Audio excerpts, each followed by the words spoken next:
ರುದ್ರಮುಖ. ಈ ಊರಲ್ಲಿ 3 ಜನ ಸ್ನೇಹಿತರು ಊಟ ಆದ್ಮೇಲೆ ದಮ್ ಹೊಡಿಬೇಕು ಅಂತ ಊರ್ ಹೊರಗಿನ ಹಳೆಯ ಬಂಗ್ಲೆ ಹತ್ರ ಪ್ರತಿದಿನ ಬರ್ತಿದ್ರು. ಆವತ್ತು ಮಾತಾಡ್ತಾ ಮಾತಾಡ್ತಾ ಬಂಗ್ಲೆಯ ಗೇಟ್ ಹತ್ರ ಬಂದು ಈ ಬಂಗ್ಲೆಯ ಬಗ್ಗೆ ಮಾತಾಡ್ತಾ ನಿಂತಿದ್ರು. ಅವರಲ್ಲೊಬ್ಬ, ಇದು 200 ವರ್ಷಗಳಿಂದ ಹಾಳು ಬಿದ್ದಿದೆ, ಇದರೊಳಗಡೆ ಯಾರೂ ಹೋಗಲ್ಲ ಅಂತ ಹೇಳ್ದ. ಇನ್ನೊಬ್ಬ, ಯಾರೂ ಹೋಗದೆ ಇದ್ರೇನೋ ಯಾವತ್ತಾದ್ರೂ ಒಂದಿನ ನಾವೇ ಹೋಗೋಣ ಅಂತ ಗೇಟ್ಗೆ ಕೈ ಹಿಡಿದು ಬಂಗ್ಲೆ ಕಡೆ ಮುಖ ಮಾಡಿ ನಗ್ತಾ ಹೇಳ್ತಿದ್ದ. ಬಂಗ್ಲೆಯ ಕಡೆ ನೋಡುವಾಗ ಆಕಸ್ಮಿಕವಾಗಿ ಒಂದು ಪ್ರೇತ ಅವನ ಕುತ್ತಿಗೆ ಹಿಡಿಯುತ್ತದೆ. ಅದು ತುಂಬಾ ಭಯಂಕರವಾಗಿತ್ತು. ಅವನ ಇನ್ನಿಬ್ರು ಗೆಳೆಯರು ಅಲ್ಲಿಂದ ಭಯದಿಂದ ಓಡ್ತಾರೆ. ಅವನು ಎಷ್ಟು ಪ್ರಯತ್ನ ಮಾಡಿದ್ರೂ ಬಿಡೋದಿಲ್ಲ. ಅವನು ಭಯದಿಂದ ಚಡಪಡಿಸಿ ಅಲ್ಲೇ ತಲೆ ಸುತ್ತಿ ಗೇಟ್ ಹತ್ರ ಬೀಳ್ತಾನೆ. ಆ ಪ್ರೇತ, ನನ್ನ ಬಂಗ್ಲೆಯೊಳಗೆ ಬರ್ತೀನಿ ಅಂತೀಯಾ ಅಂತ ಅಲ್ಲಿಂದ ಮಾಯವಾಗುತ್ತೆ. ಕತೆಗೆ ಹೋಗೋದಕ್ಕಿಂತ ಮುಂಚೆ ಇನ್ನೂ ನೀವು ನಮ್ಮ ಚಾನೆಲ್ಗೆ ಸಬ್ಸ್ಕ್ರೈಬ್ ಮಾಡಿಲ್ಲ ಅಂದ್ರೆ ಚಾನೆಲ್ ಸಬ್ಸ್ಕ್ರೈಬ್ ಮಾಡಿ.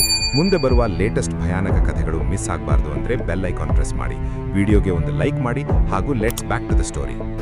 ಕೆಲ ದಿನಗಳ ನಂತರ ಊರೊಳಗೆ ಒಂದು ಕಾರಲ್ಲಿ 4 ಜನ ಬರ್ತಾರೆ.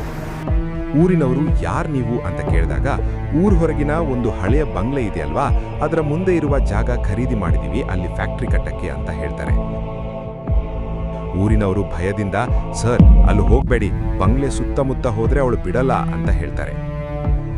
ಅವರು ಇವೆಲ್ಲ ಮೂಢನಂಬಿಕೆ, ನಾವೆಲ್ಲ ಇದನ್ನ ನಂಬೋಲ್ಲ ಅಂತ ಹೇಳಿ ಬಂಗ್ಲೆಯ ಕಡೆ ಹೊರಡ್ತಾರೆ. ಆ ಬಂಗ್ಲೆಯ ಮುಂದೆ ಒಂದು ಸಣ್ಣ ಟೆಂಟ್ ಹೊಡೆದು ಒಳಗಡೆ ಮಾತಾಡ್ತಾ ಕೂತಿದ್ರು. ನಾಳೆ ಬಂಗ್ಲೆಯ ಕಾಂಪೌಂಡ್ ಬಿಟ್ಟು ಪೂರ್ತಿ ಜಾಗದಲ್ಲಿ ಕ್ಲೀನ್ ಮಾಡಿ ಮಾರ್ಕಿಂಗ್ ಹಾಕಬೇಕು ಅಂತ ಮಾತಾಡ್ತಿದ್ರು. ಅಷ್ಟರಲ್ಲಿ ಅವರಿಗೆ ಗೆಜ್ಜೆ ಶಬ್ದ ಬರೋಕೆ ಶುರುವಾಗುತ್ತೆ.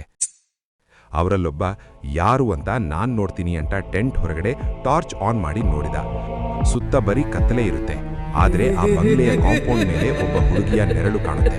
ಅವನು, ಯಾರಲ್ಲಿ ಅಂತ ಹೇಳುವಾಗ ಆ ಪ್ರೇತ ಅವನನ್ನು ಎಳೆಕೊಂಡು ಬಂಗ್ಲೆಯೊಳಗೆ ಒಯ್ಯುತ್ತದೆ.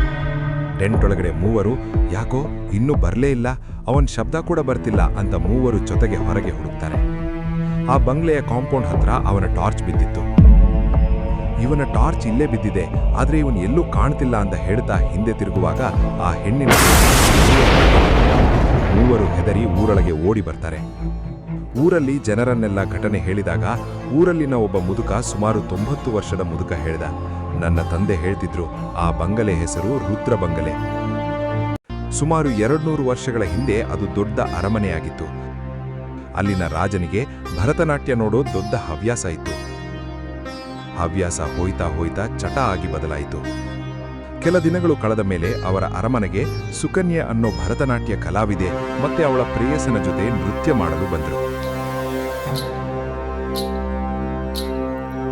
हे जगन मोहिनी हे भाष्म प्रिया, तेरी माया का पास न छोरिया, कन कन में तू परमन है सोना, ये कैसा खेल ये कैसा जादू तोना, मैं विरागिनी तेरे द्वार आई, अपनी दृष्टि से दे दे रिहाई.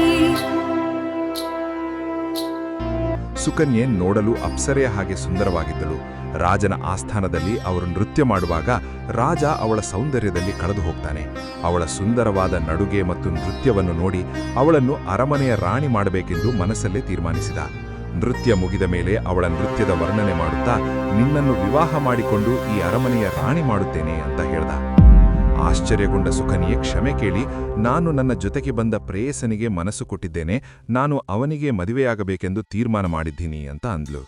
ಸಿಟ್ಟಿಗೆದ್ದ ರಾಜ ಅವನನ್ನು ವಜ್ರಾಭರಣಗಳನ್ನು ಕೊಡುತ್ತೇನೆ, ನೀನು ಸುಕನ್ಯೆಯನ್ನು ಮರೆತು ಬಿಡು ಎಂದು ಹೇಳ್ದ. ಅವನು, ನನ್ನ ಜೀವ ಇರುವವರೆಗೂ ನಾನು ಅವಳನ್ನೇ ಪ್ರೀತಿಸುತ್ತೇನೆ ಮತ್ತು ಶೀಘ್ರದಲ್ಲೇ ವಿವಾಹವೂ ಆಗುತ್ತೇವೆ, ಸುಕನ್ಯೆ ಇಲ್ಲಿಂದ ಹೋಗೋಣ ಬಾ ಅಂತ ಅವಳ ಕೈ ಹಿಡಿದು ಹೊರಡುವಾಗ ರಾಜ ಸೈನಿಕರಿಂದ ಅವನನ್ನು ಬಂಧಿಸಿ ಅವನಿಗೆ ಬೆಂಕಿ ಹಚ್ಚುತ್ತಾರೆ. ಅದನ್ನು ನೋಡಲಾಗದೆ ಸುಕನ್ಯೆ ಕೂಡ ಆ ಬೆಂಕಿಯಲ್ಲಿ ಸೇರಿ ಇಬ್ಬರು ಸುಟ್ಟು ಬೂದಿಯಾಗ್ತಾರೆ.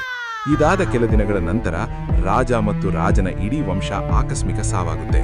ಊರಿನ ಪ್ರಜೆಗಳು ಆ ಸುಕನ್ಯೆಯ ಆತ್ಮ ರಾಜನ ಮನೆತನವನ್ನು ನಾಶ ಮಾಡಿದೆ ಅಂತ ಬಂಗ್ಲೆ ಬಿಟ್ಟು ಬರ್ತಾರೆ. ಕೆಲ ವರ್ಷಗಳು ಕಳೆಯುತ್ತಾ ಹೋದಂತೆ ರಾತ್ರಿ ಆ ಬಂಗ್ಲೆಯ ಒಳಗಿಂದ ಹಾಡುವ ಧ್ವನಿ ಮತ್ತು ಗೆಜ್ಜೆಯ ಶಬ್ದ ಊರವರಿಗೆ ಕೇಳಿಸ್ತಿತ್ತು ಅಂತ ಹೇಳ್ತಾರೆ. ಊರಿಂದ ಈ ರುದ್ರ ಬಂಗ್ಲೆಯ ಹತ್ತಿರ ಹೋದವರಿಗೆ ಏನಾದ್ರೂ ಘಟನೆ ನಡೆದಿದೆ ಅಂತಾನೂ ಹೇಳ್ತಾರೆ. ಇದನ್ನೆಲ್ಲ ಕೇಳಿದ ಆ ಮೂವರು ಮರುದಿನ ಬೆಳಿಗ್ಗೆ ಊರು ಬಿಟ್ಟು ಹೋಗ್ತಾರೆ. ಅವರ ರಾತ್ರಿ ಕಾಣೆಯಾದ ಇನ್ನೊಬ್ಬನನ್ನು ಹುಡುಕಲು ಸಹ ಹೋಗೋದಿಲ್ಲ. ಇವತ್ತಿಗೂ ಕೂಡ ಆ ಬಂಗ್ಲೆಯ ವಾತಾವರಣ ತುಂಬಾ ಭಯಂಕರವಾಗಿದೆ.